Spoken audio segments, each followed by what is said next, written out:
Drive Highway 101 at dawn, south of Salinas, and you'll find the fog sitting on the fields like a lid. Most of the lettuce in America, most of the broccoli, and almost every bag of salad on the supermarket shelf grows directly beneath it.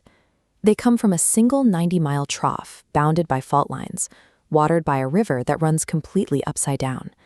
Bone dry on the bleached surface, the water flows unseen deep underground. Nobody discovered the salad bowl of the world. They built it out of the dirt, stacking layer upon massive engineered layer. It began with 10,000 years of Ohlone, Esselen and Salinan villages resting lightly along the sloughs before the arrival of foreign agriculture. Then came the missions, cutting the first ditches into the dry earth and bringing tens of thousands of cattle to graze the plains. Those herds were slaughtered and stacked as hides for Boston merchant ships until flood and drought wiped them out.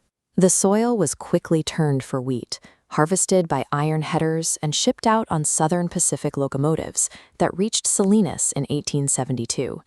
Swiss-Italian dairies and Castroville artichokes soon gave way to a Hawaiian sugar king who erected the tallest chimney in the valley over a sprawling beet factory. To feed that factory, they drilled the first deep wells into the subterranean river. Mountains of ice buried heads of lettuce in bunker cars for the 3,000-mile eastern run, creating a crop known simply as iceberg. Trains were diverted mid-journey on a wire, and a localized harvest became a global market, priced by teletypes in real time. Every new layer demanded more hands, drawing Filipino crews, Mexican laborers, and Dust Bowl families to bend over the endless rows. By 1936, the tension snapped into 61 days of strikes, tear gas drifting down Main Street, and fractured communities.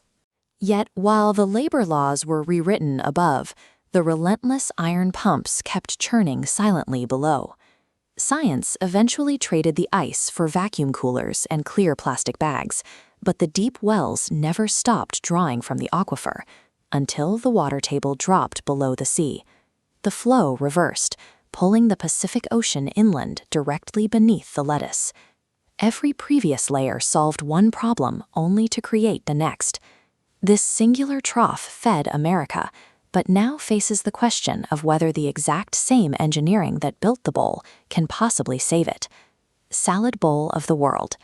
Like and subscribe. It really helps the channel reach others.